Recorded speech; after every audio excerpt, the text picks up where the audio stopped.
Really excited about this. Our guest tonight here on the High School Huddle is the Edmond North wrestling coach, Coach Andy Schneider. His team will be there at the end of it. I certainly think again this year. Coach, thank you so much for spending a little time with us here tonight.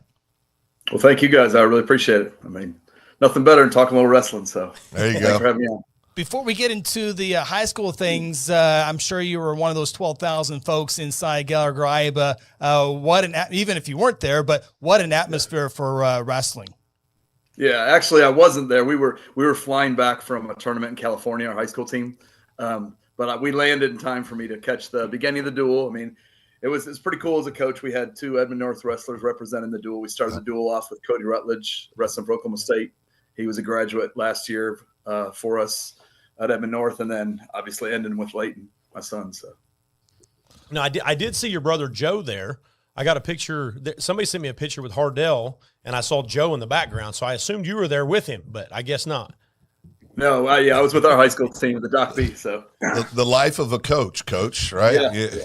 I always admire coaches. They spend all this time with kids. Unfortunately, a lot of times it's not their own kids, just because of just responsibilities. But talk a little bit about the tournament. You're in California, and tell us a little bit about that. Yeah, so we've been invited to it for a few years. It's called the Doc B or Doc Buchanan tournament. It's probably, I'd say, the number 2 toughest high school wrestling national tournament during the regular season. Number 1 being the Ironman in December. We went to that.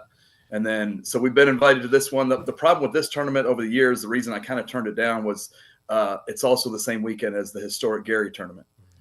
And we hate missing that tournament because the history of that in within the state of Oklahoma. But this year we just, we decided we wanted to go ahead and give it a shot.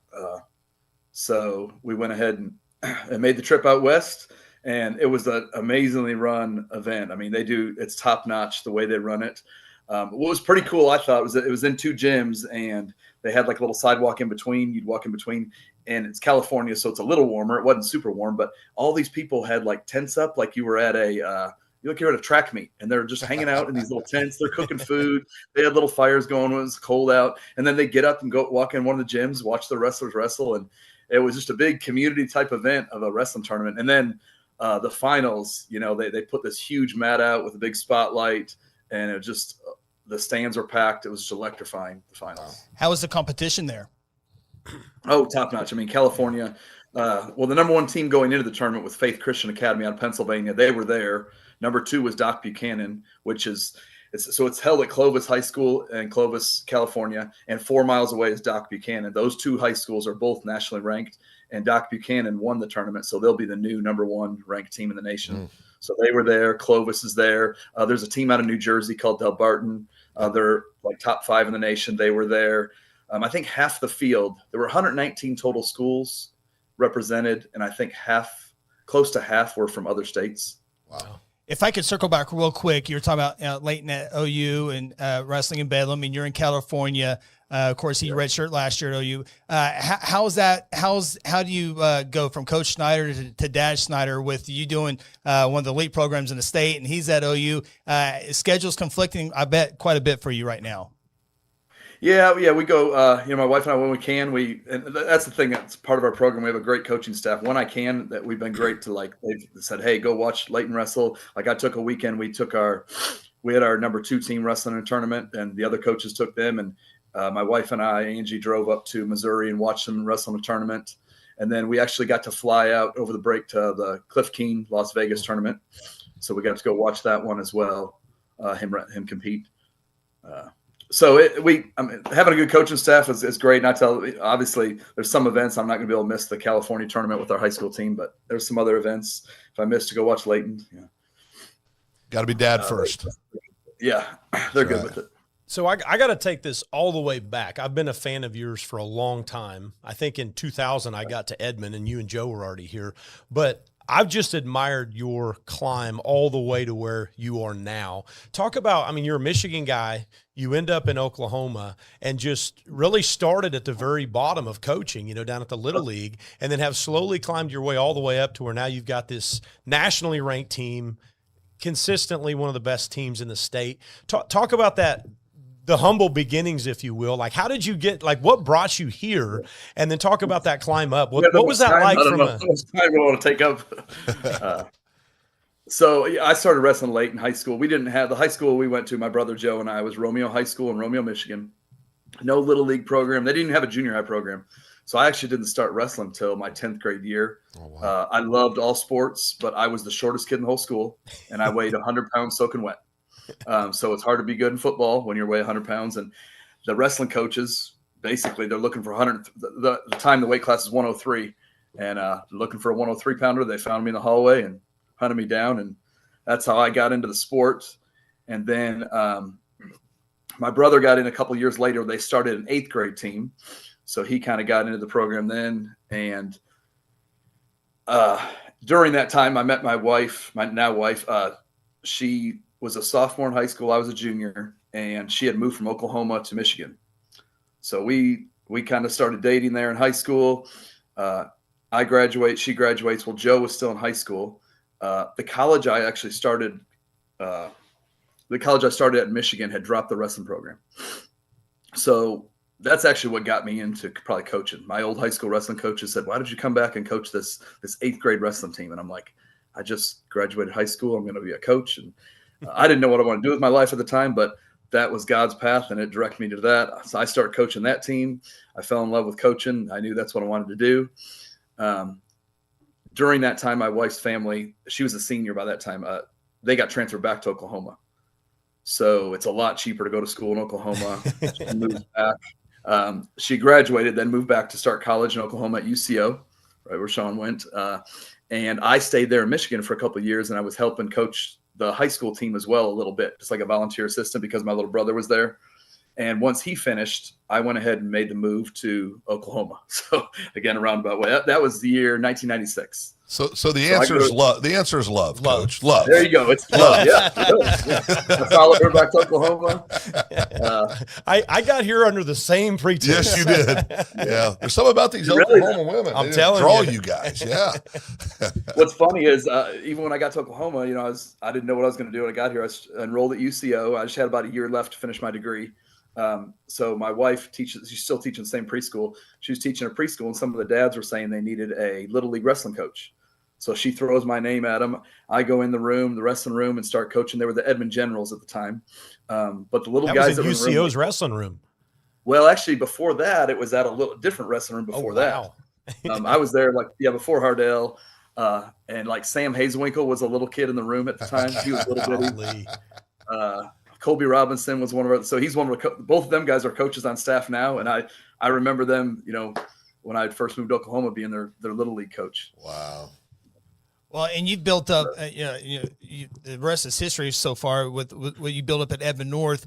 What keeps you at Edmond North? I'm sure there's been many, many opportunities other places, but obviously family. But what is about Edmond North that has had you there since about 1996? Well, it's home. I guess I'd just say it's home. This is where I live. This is my, both, my wife and I live in Edmond. We had both of our boys. They went to Edmond schools, and so it just made sense to coach here. And I'll be honest, not that we just had good teams, always a good teams, but I really love the guys I get to coach with every day. They're my best friends. So, what better situation could you have to get to go to work every day, do something you love with your best friends? So. Absolutely. That's awesome. So I can't help but ask you this question. David James obviously is one of the people that in my life that have made such a big difference. But I know when I got to UCO, you already knew Coach James. I saw you. I remember when I was in practice, I would see you come in, talk to DJ. I'm like, how's Joe's brother know DJ? And over the years, you two being at Edmond, and then when DJ left UCO, you snagged him up, probably 30 seconds after you got the news, and he's been with you ever since. Just talk about DJ. Just what kind of role has he played, not only in your coaching life, but just your life in general? Yeah, just like he's a mentor to you, Shawn, and so many other people, he's a mentor to me as well. He had, after he left UCO, he kind of had a year he didn't do. He just wasn't. He was away from the sport of wrestling for about a year. And right during that time, that's when we lost our oldest son. Colton was killed in an ATV accident. He was a freshman that year.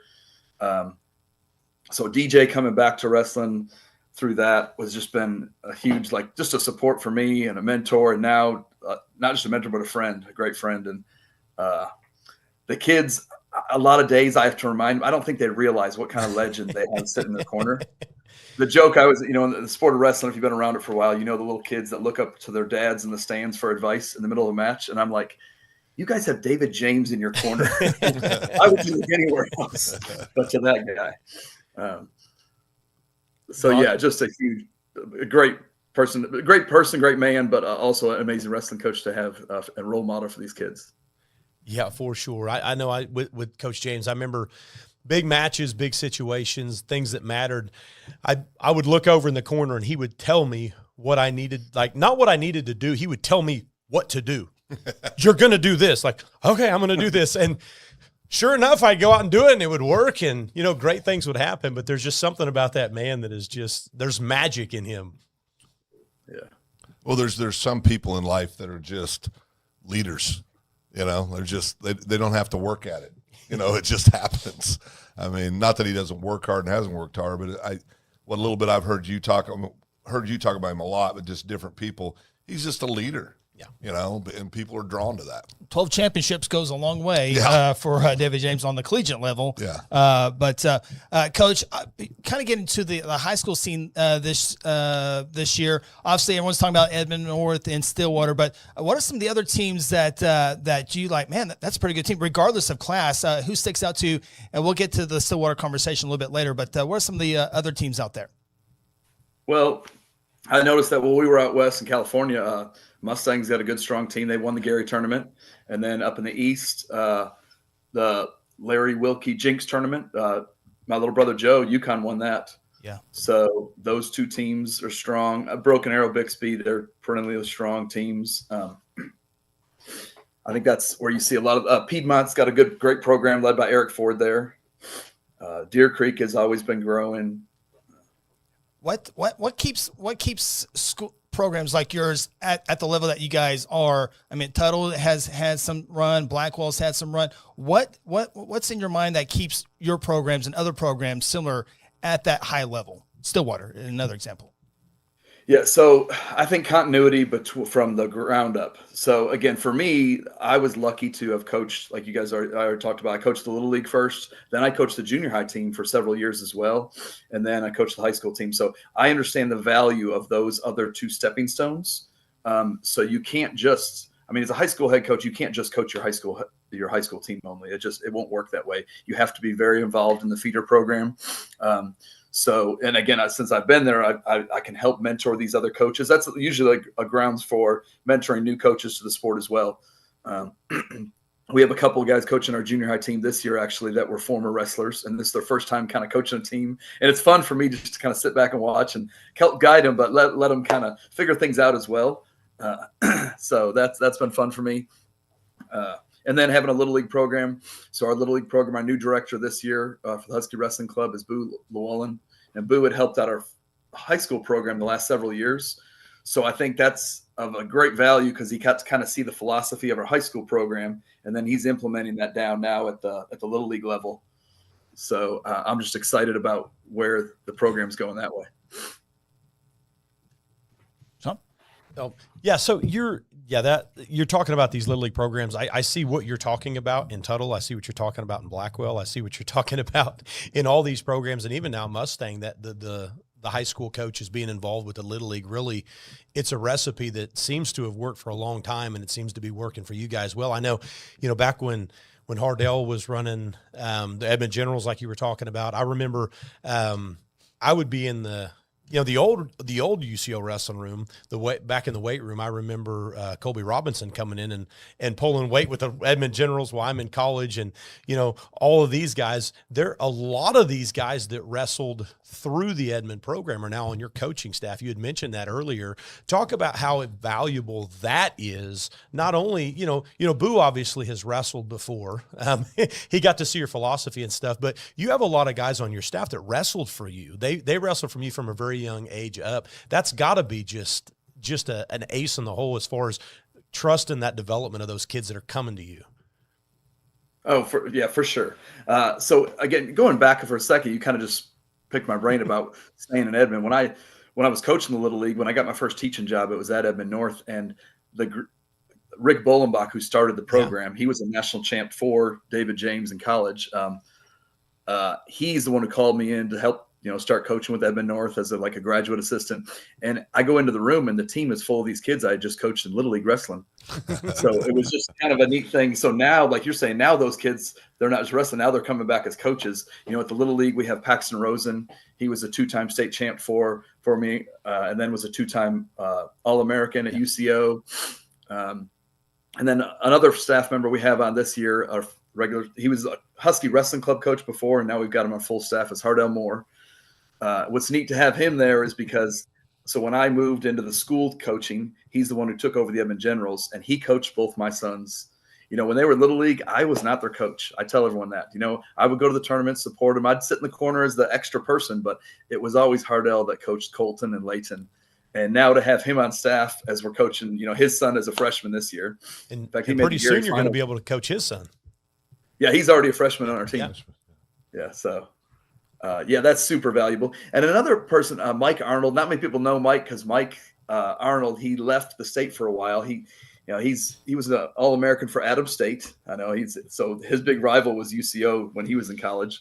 But he coached with the Edmond Generals. His kids were coming up, and then he was Homeland Security, got moved to the Virginia, Washington, D.C. area, came back about 5 years ago and has joined our staff. And so it's kind of cool because he was actually an Edmond Generals coach with me back a long time ago. So he's back on staff as well. So Coach, on the high school level, how many kids in the room on the high school level? So boys are about 65. Okay. And, we had, sorry guys, help me out, head coach Mustang. Delk. Head coach Delk on, and he was talking about his staff. And of course, when you look at, now he does boys and girls. But, I don't think people realize how many people it takes, because with the girls, I think they said total around 75, I believe was the number they said. But so you have 65 just on the boys side. Walk us through what that looks like from a time. That's an insane amount of kids in a room. Yeah, it's kind of a logistical nightmare is what it is. We were lucky to have 3 wrestling rooms, but they're really not 3. We really have 1 wrestling room at Edmond North. We have down the road at our middle school, we have a little upper, like an extra storage room that they've turned into a junior high wrestling room. So that's the junior high. Then they have a storm shelter building at our high school currently. And when the girls program kind of exploded, we first started out with 2 or 3 girls and no big deal having them join the boys practice, but our wrestling room is only 2 mats long, 2 mats wide. So now Colby's the head coach now, Colby Robinson, and he's got over 40 girls junior high and high school. There's no way we can put them in. No. So we're over there in the shelter building. That's a makeshift wrestling room for now. We're hoping that the district will move forward with maybe, getting a new facility. Yeah. A new facility that can. Yeah. Well, Edmond passes school bonds every other year. Every week. At 85%. So the thing is just to get it on the list. I Yeah, think is the just big get on step. the list, Just Coach. get it on You'll the be all list. Exactly. That's the goal. Get it on. That's exactly what we tell them. Get on the list. Well, and you talked about your trip to California, but also went up to Kansas City in another very competitive tournament in the Stampede. We did. We took kind of not quite a full lineup, but we took most of the kids. The girls went first there, and then we kind of came in the last 2 days and wrestled in that tournament. We hadn't been there in a while. We'd been doing the Hall of Fame national duels in Stillwater, and this past year they didn't happen, so we went back to Kansas City. We'd been there before, but we went ahead and went back to that tournament. It's just up there. You can drive there, so it's not too bad. But when I went to Ohio and California, the cost kind of obviously multiplies when you're home to fly. Yeah. Go ahead. I've got one question. It's going to be about Edmond North and Stillwater. So I've been waiting to. I've just been kind of bearing the lead here for a second. I haven't talked to Andy since I saw him, I think, in Yukon 2 years ago. So I can sit here all day. But one of the things, I can finish your other last question. I guess I should, because I always think the elephant in the room, if there's people watching, is that, well, Edmond North, because you're going to talk about Edmond North and Stillwater, they have just a bunch of kids move in, a bunch of transfers in. And I'll be honest, do we have kids that move in our program? Yes. Now, am I on the phone calling them? No, I'm not calling kids and telling them to move in. I don't have some NIL budget to pay kids to come move to Edmond. What I think happens with these programs is they all do it. They have good coaches. they run a program that provides everything these kids want to get them to the next level, to get to college level. And they want to come to these schools, whether it be Edmond North, Stillwater, Mustang. And I think that's what does it, is the teams, these programs build up these where they've got everything needed for a kid. So if wrestling's what they're wanting to do, sometimes it just makes sense to get up and move. It never happened when I was a kid. So it's right. We literally had this conversation. We literally had this conversation off the air, and we talked about you guys, Stillwater, the Tuttles would be thrown into there. I mean, there's programs and others too, but primarily you and Stillwater. If you have a kid that shows the ability and is passionate about the sport, why wouldn't you go to Edmond North or Stillwater to go? I mean, why wouldn't you? You got great staffs, like you said, great facilities. I mean, to me, that's a logical thing to do as a dad and a mother. I mean, personally. So, I mean, I don't, and yeah, there's so many rumors out there because of the new open transfer, rules that passed a couple of years ago. But reality is the reason we got kids that want to come to Edmond North, Coach, is what you guys have built at Edmond North. That's why they want to come to Edmond North. Well, and I would certainly think, and I'm glad. Some coaches are scared to talk about and kind of go to the side of it, but not necessarily. You don't have to speak on it, but either you play that game, which is within the rules limit, or you don't play the game, and there's a lot of schools that are getting left behind because they don't.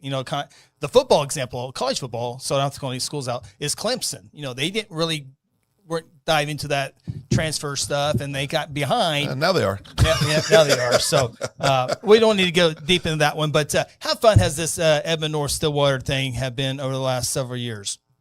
And be honest, because I know it's nerve-wracking. Yeah, it is. Yeah, but it is in the moment, But you look back on it, and it's some amazing battles. There's some great duels that have come down back and forth. We've been on the right side sometimes, the other side a few times. So same thing, state tournament. So it has to be fun though to have that team, that one team that's out there that, I mean, you guys nationally, it depends on who you're looking at, but I've seen 13 and 15, depending on which ranking you're looking at, but both top 20 programs in the country in the same state, in the same class, get to hook it up. I mean, that as a coach and a kid, that if you're a competitor, that's what you want. I mean, you want to have that kind of competition here in your own backyard.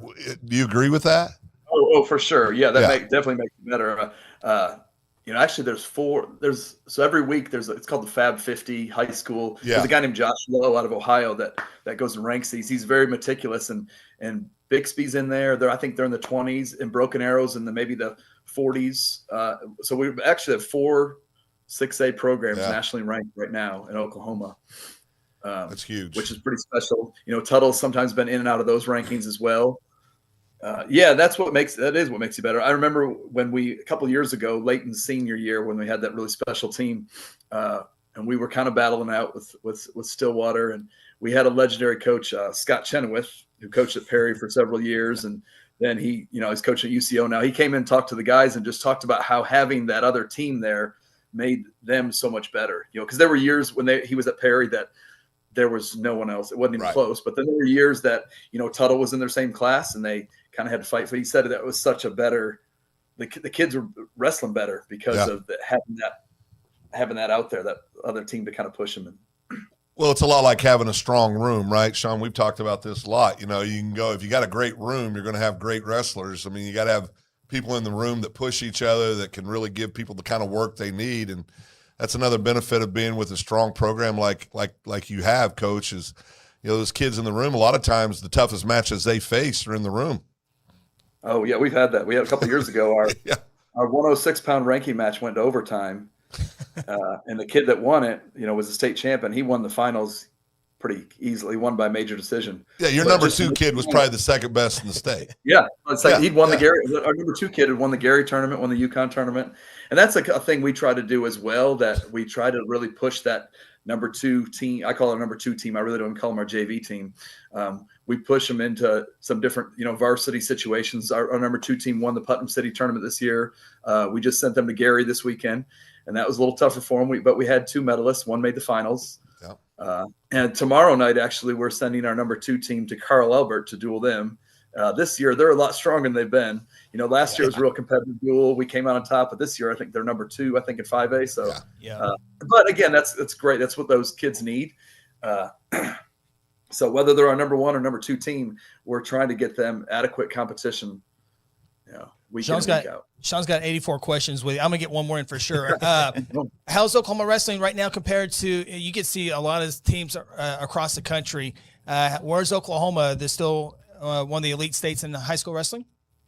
Yeah, I would say they're doing really well. Like I mentioned, 4 teams ranked in the top 50, and actually this year there's at the postseason there's an event that was historically called the Dapper Dan Duel. What it is, they take the best kids from all over the country and they wrestle them against the Pennsylvania All-Stars, because Pennsylvania is always the number 1 high school state, top to bottom. So that's in Pennsylvania. Well, they also do, before that duel, they try to pick one state and they ask them to bring an all-star team and wrestle against a different Pennsylvania group. And this year, actually, Oklahoma is selected. So in the spring, we're gonna take a team out to Pennsylvania and an all-star it's all seniors. It's all made up of seniors only. So that'll be the challenge there, and wrestle in Pennsylvania. Yeah, and we'll have more on that details here. We'll have some of the coaches from the Oklahoma Wrestling Coach Association come on and talk about that.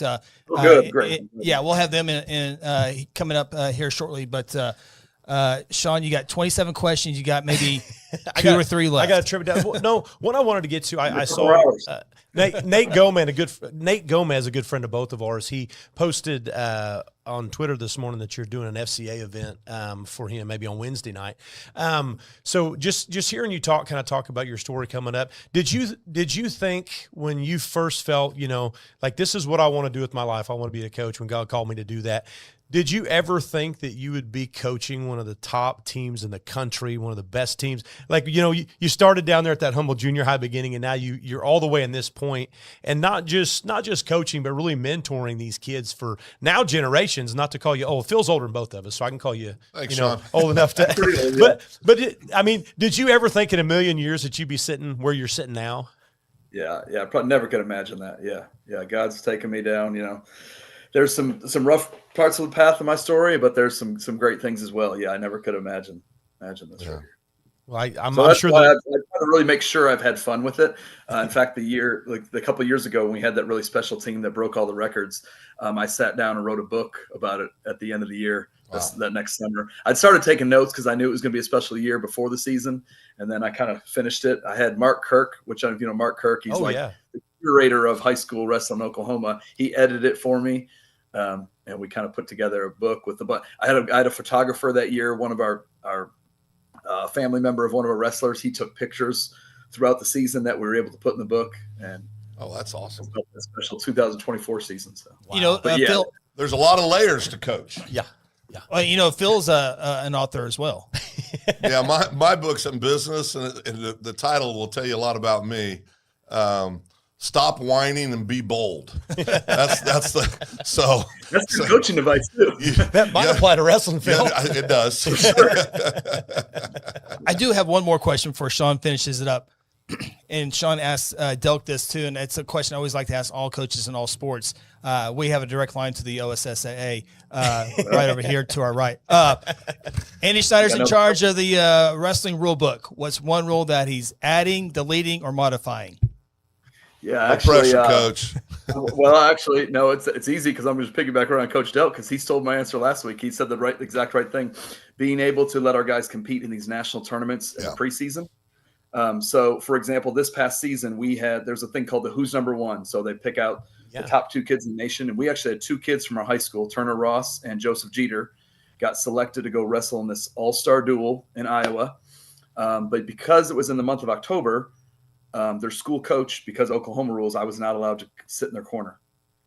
And this now that needs to change. I don't want to say that's why they lost their match. They did both lose the match, but I will tell you the way that college wrestling is now, those kids that both won, like the next day, the kid that beat Joseph Jeter, Joseph Jeter came back and beat him at the finals of Ironman and beat him this past weekend at Doc Buchanan. But when he won that match back in October, I mean, he got tens of thousands of dollars, I'm sure, for winning that match. That's how important with scholarship money and now probably some NIL. I don't even know the NIL money they get from that stuff, but those those matches are important. They mean a lot. And I'll piggyback that. High school coach in the corner is kind of a disservice to the kids, I think. Absolutely. It's a disadvantage big time. I mentioned it when I was talking about DJ earlier. When I'm in a match that matters and things get tough, I look over and he tells me exactly what I need to do. That matters. He knows me better than anybody else does. He knows what I need more than anybody else does. So having that's a major factor. Coach, you talked about your two outstanding kids just in this last, I know you have more than two, but the two young men, both going to Cornell. Is that correct? Well, the ones I just mentioned, Turner Ross, he's committed to Illinois. He's just a junior. Illinois. Okay. But Joseph's going to Cornell, right? And then there's another one, Tommy Verrett. Okay. He made the finals at Buchanan this past weekend. He's going to Cornell as well. Okay. Well, there's another kid. Help me with the name. Villa Senor. Will Deutschlander. He's going to OU. Okay. And he had a pretty good stampede. Was it the stamp? Yeah. Stampede, he finished third. Yeah, that's right. Yeah. And then we have another junior, Garrison Sartain. He's actually placed at all. We've gone to 3 national tournaments this year. We've kind of been crazy. We've gone out of state 3 times. He placed at the Ironman. He won the Kansas City Stampede, and then he just placed at Doc B. He still hasn't committed anywhere. He's just a junior, but he's obviously raised his stock quite a bit. So he's starting to get phone calls.